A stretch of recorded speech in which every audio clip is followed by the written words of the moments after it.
Most retirees have 80% of their retirement savings after 20 years. And not only that, but 25% of retirees have no formal withdrawal plan. And that means lost opportunities and bigger tax headaches. And if I were retiring with $2.1 million, I'd want to safely enjoy the best years of my life by using my money while I still had good health. So in this video, I'm going to show you my exact blueprint for smarter withdrawals, maximizing enjoyment now, and making sure that I have a legacy later. So let me tell you exactly why I wouldn't use the generic 4% rule. Imagine you stocked your pantry full of food for a long winter, but when it finally arrives, you're too afraid to eat anything, worried that you're going to run out. And the 4% rule is exactly like rationing down your meals to crumbs, even though your pantry is overflowing. It's designed purely for survival. And at first glance, the 4% rule seems safe. With the $2.1 million portfolio, you withdraw around $84,000 per year. That sounds really comfortable, right? But here's the catch. The 4% rule is rigid, flat, and assumes worst case scenarios. It doesn't account for your actual lifestyle or dreams. And you didn't spend decades saving just to die the richest person in the graveyard. So picture yourself, looking back at your go-go years, which are the most active years of retirement. Do you really want to regret all the adventures that you skipped, trips canceled, or memories you simply never made because you're too scared to spend what you've worked so hard to build? So instead of clinging to the overly cautious 4% rule, here's what I would do to thrive in retirement. I would use a risk-based guardrail strategy so that I can enjoy my time while I still have good health. And this is because only 16% of retirees plan to spend more in their earlier retirement years, despite being at their healthiest and most energetic. So think about that. Just when you're finally free and physically able to enjoy your life to the fullest, fear is holding you back. And that's a huge missed opportunity. And here's the surprising truth. Expenses aren't the real issue in retirement, even though that's what everybody focuses on. It's actually your income strategy that matters most because you're already unlikely to spend what you have. Remember, most retirees have 80% left over after 20 years. So with a smart, reliable plan to manage your income, you can confidently spend more when it counts. And here's how it works using the risk-based guardrail strategy. It adjusts your retirement income based on the probability that your plan will succeed over time. So instead of a fixed withdrawal strategy rules like the 4% rule or other guardrail strategy, this strategy monitors your current plan's risk level. So if it gets too high, like above 90%, then we adjust your spending upwards. And if it gets too low, below 50%, we're going to have to adjust your spending downwards. So your income is adjusted to keep you on track. It's dynamic, it's personalized, and this approach helps balance spending with long-term sustainability. So let's take a look at how this would all work in this scenario. So John and Linda are both 66. They have $1.3 million in their IRAs. They have $300,000 in their Roth accounts. They have $500,000 in their taxable brokerage. And we're going to assume an 8% average rate of return because this is a 70-30 stocks bond portfolio. And on top of this, John has about $30,000 in Social Security income and $20,000 from Linda. So a total of about $50,000 for them too if they take it at the full retirement age. Remember, they're 66. And basic expenses for them are $115,500, and goals like travel are about $55,000. And this is the part that's going to shift up and down during times that we have to adjust. So here is the goal. Maximize early income in retirement, maximize enjoyment, and protect the surviving spouse. So let's break it down clearly. So here we have $2.1 million in total. So under the traditional 4% rule, you'd limit yourself to $84,000 per year. But what if you started with a more dynamic withdrawal rate of 5.5% instead? So that's $115,500, perfect for our expenses, right? And that's just from your investments. So that's an extra $31,500 to spend each year, especially during your healthiest and most active years. So what could you do with that money? I know exactly what I would do. I'd book that first class ticket to Italy, sip wine along the Amalfi Coast without worrying about every penny. I'd plan the unforgettable family adventures like exploring Costa Rica and watching those kids laugh and play in La Fortuna's charming town square. But that's just me reliving the best parts of my life. And with the guardrails approach, it gives you the confidence to do all of that and begin retirement spending around 5 to 6% per year. So this lets you enjoy more in your active 60s, comfortably manage your spending in your mid to late retirement, and set aside enough for healthcare later on, because that's going to be very important.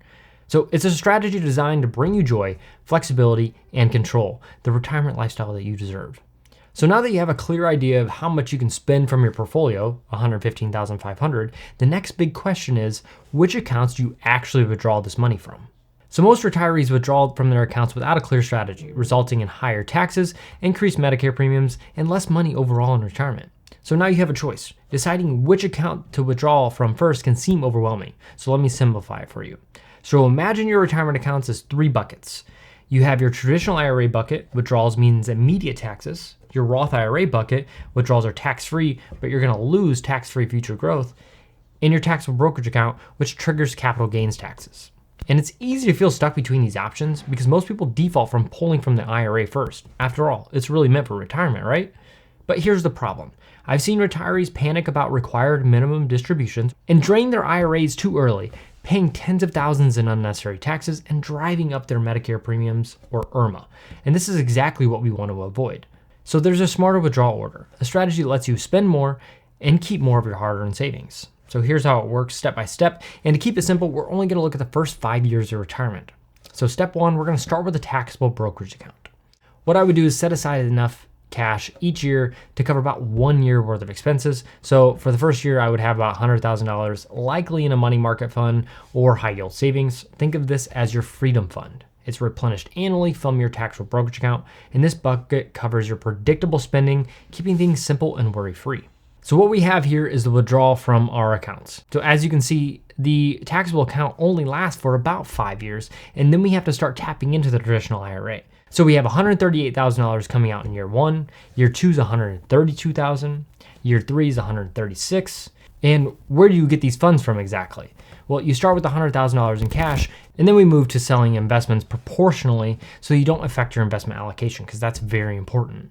And then next, once we've ran out of all of the tax brokerage account, we're going to tap your traditional IRA, but strategically. And so once it's depleted in year 5, where we now have to use $96,000 out of the traditional IRA. And then lastly, step 3, we're going to preserve your Roth IRA for last. And the reason why is because this bucket is going to grow tax-free. Every dollar left untouched continues to accumulate tax-free growth, giving you maximum flexibility. And of course, if you need it, it's there for you. That's exactly what it's designed to do.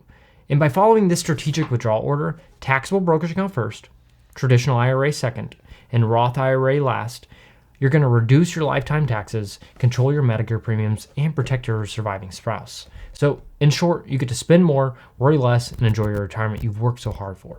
And one thing that we have not fully covered is when to take Social Security. So let's talk about the best time to file for Social Security. So should you take it now or should you wait? And most people look at it in 3 standard options. Number 1, we're going to take Social Security immediately because you want the money right now. Number 2, we're going to look at taking it at full retirement age because that's what everybody tells us we're supposed to do. Or number 3, we're going to delay until age 70 and get the largest monthly check as possible. But the real question isn't just about monthly checks. It's about the overall impact on your retirement portfolio. So specifically, how much money would you have to pull from your investments to cover your living expenses while waiting for that Social Security? And how much growth are you going to miss out on? So with that in mind, which one is the best strategy? So currently, if we look at the plan, we're going to take Linda's Social Security right now at 66 and then wait until John is 70. That sounds logical, right? It makes sense. But let's take a deeper look. The break even for this scenario is 80 years old. In other words, they'd have to live past age 80 to actually benefit financially from waiting. And plus the median projected value of the ending assets in this scenario is 1.3 million. Versus if we took it at 66, it's 1.9 million. So waiting longer means pulling more money out of savings and missing out on that growth. And so what we're looking at here clearly shows that Social Security income right now at age 66 is the smartest financial move.